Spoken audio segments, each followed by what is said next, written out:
नमो बुद्धाय। जय भीम सभी साथियों मैं बताने जा रही हूँ आपको एक उंगलीमाल डाकू की कहानी, जो कि सत्य घटना है।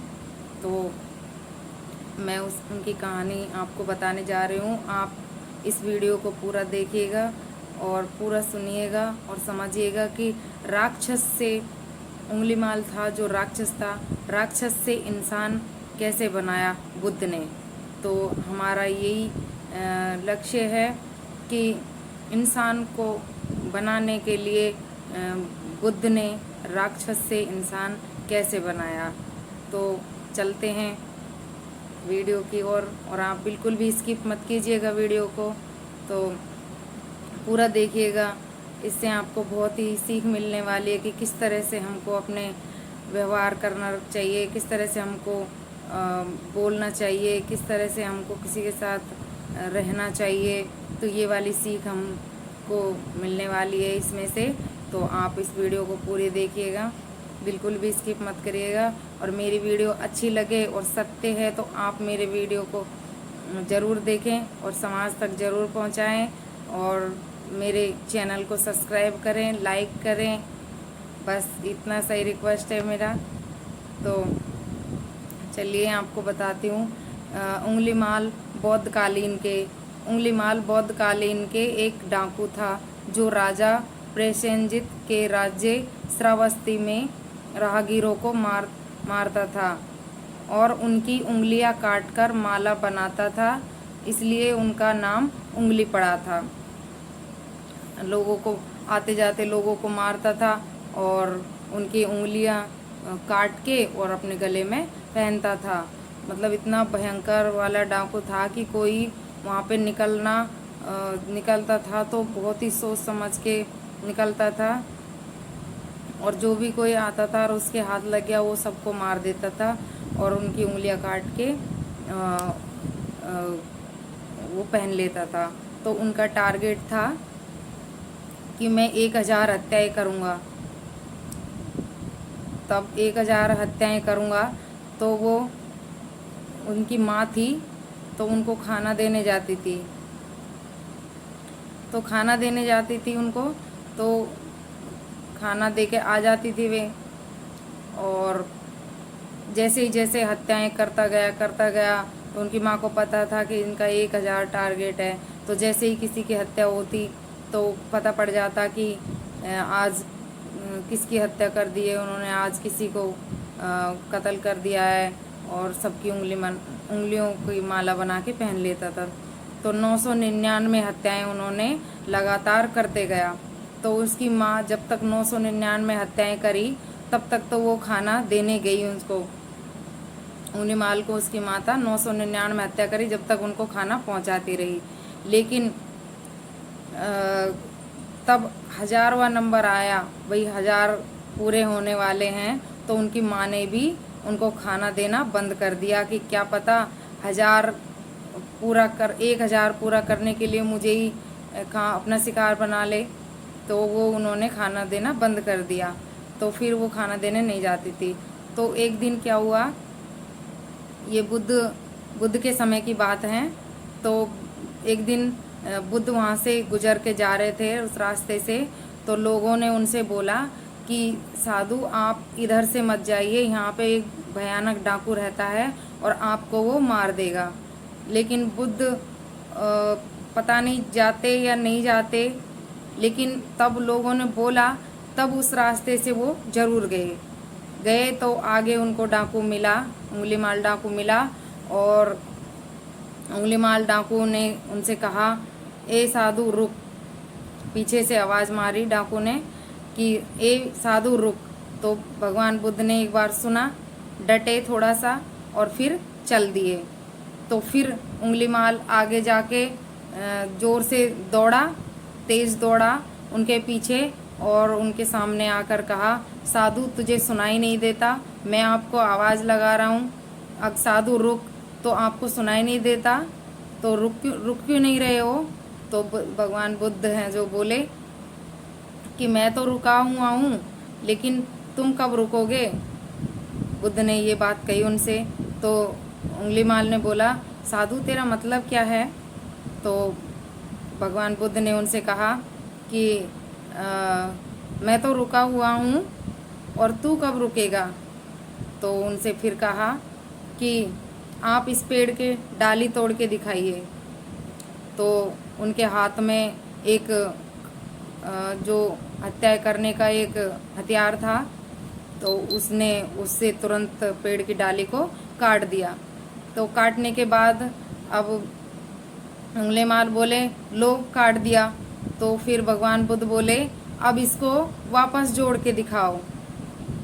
तो उसने कहा उंगलीमाल ने कि टूटी हुई डाली कभी वापस जुड़ सकती है क्या। तो भगवान बुद्ध ने कहा जब तुम इसको तुमको इतने ताकतवर हो, हत्याएं करते जा रहे हो लगातार, सबको ये भय कर रखा है तुमने कि मैं सबसे तगड़ा हूँ और सबसे ज़्यादा हिम्मत वाला हूँ जो सबकी हत्याएं कर रहा हूँ। तो हत्याएं करने वाला कोई ताकतवर नहीं होता। तो वो अपने आप को समझ रहा था कि मैं सबसे बलवान हूँ, ताकतवर हूँ, हिम्मत वाला हूँ। तो भगवान बुद्ध ने उनसे यही कहा कि जो चीज़ टूटी हुई को नहीं जोड़ सकता वो कोई ताकतवर नहीं हो सकता। तो भगवान बुद्ध ने उनसे ये बातें कही और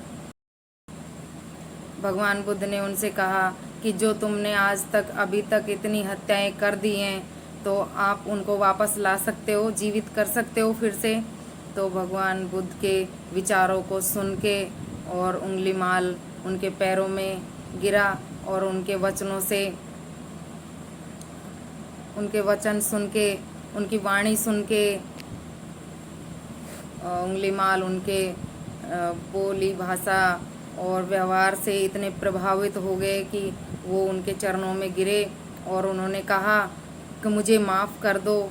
और उनको अपनी गलती का, उंगलीमाल को अपनी गलती का एहसास हो गया था। और तो भगवान बुद्ध ने उनको कहा कि तुमको गलती का एहसास हो गया और आगे ऐसा कोई काम नहीं करोगे। तो उन्होंने उनको माफ़ कर दिया और उंगलीमाल बोले कि मुझे आपके साथ ही लेके चलो। तो भगवान बुद्ध ने उनको अपने साथ लेकर गए, बौद्ध मठ में लेकर के गए और वो बौद्ध भिक्खु बना। उंगलीमाल बौद्ध भिक्खु बना और सबसे बड़ा सन्यासी बना और अरहत कहलाया। अरहत का मतलब होता है कि उसने कोई पाप ना किए हों तो उसको अरहत बोलते हैं। तो उन्होंने अपनी गलती का पश्चाताप किया और अपनी गलती स्वीकार करी, अपनी गलतियों में सुधार किया, तो वो अहिंसक कहलाया। अरहतो बुद्ध के उसमें कहा जाता है, अरहतो नाम जो लिया जाता है तो वो उंगलीमाल जो अरहत बना था उनका नाम भी उनमें बुद्ध के साथ जोड़ा जाता है। तो इस कहानी से हमको ये सीख मिलती है कि हम सामने वाला कितना भी गलत हो, अगर हमारी वाणी अच्छी है, प्रेम भाव की है, तो हम सामने वाले को अपने व्यवहार से ही समझा सकते हैं। तो मैं यही कहना चाहूँगी कि हर किसी के साथ आप अच्छा व्यवहार करें, किसी से कटुता वचन ना बोलें, किसी से गलत वाणी का इस्तेमाल ना करें, सबसे भाईचारे से रहें। तो चाहे कितना भी बड़ा गलत आदमी हो, हम उसको भी सुधार सकते हैं। लेकिन जब ही संभव है ये चीज़, तब हम अपने व्यवहार में ये चीज़ें हैं और हमको देख के ही वो सामने वाला अपने आप समझ जाए। समझाने से कम समझते हैं लोग और व्यवहार से ज़्यादा समझते हैं। जैसे जैसे हम पड़ोस में रहते हैं और हमारा व्यवहार देख के पड़ोसी भी ये कहने लगता है कि जैसे कि भाई बहुत अच्छे हैं और ना ही किसी से कभी गलत बोलते हैं, ना ही किसी से कोई गलत वाणी का इस्तेमाल करते, ना ही कभी लड़ाई झगड़ा करते और अच्छे से घर में भी अच्छे से रहते हैं। तो हम सामने वाले पड़ोसी चाहे हमारा कितना भी खराब हो, तब भी हम उनको समझा सकते हैं अपने व्यवहार से। देखो कि हम कितने अच्छे से रह रहे हैं, आप भी अच्छे से रह के देखिए। तब हम ही अपने उस विचारों को अपने अंदर ही नहीं रखेंगे तो हम दूसरों को क्या समझा सकेंगे, नहीं समझा सकेंगे। जबकि सबसे पहले हमको अपने अंदर ये विचार लाने होंगे और तभी हम दूसरों को समझा सकेंगे। तो उंगलीमाल से हमें यही सीख मिलती है कि हमें अच्छे विचार रखने चाहिए, हमें अच्छा इंसान बनना चाहिए, हमें किसी से गलत नहीं बोलना चाहिए।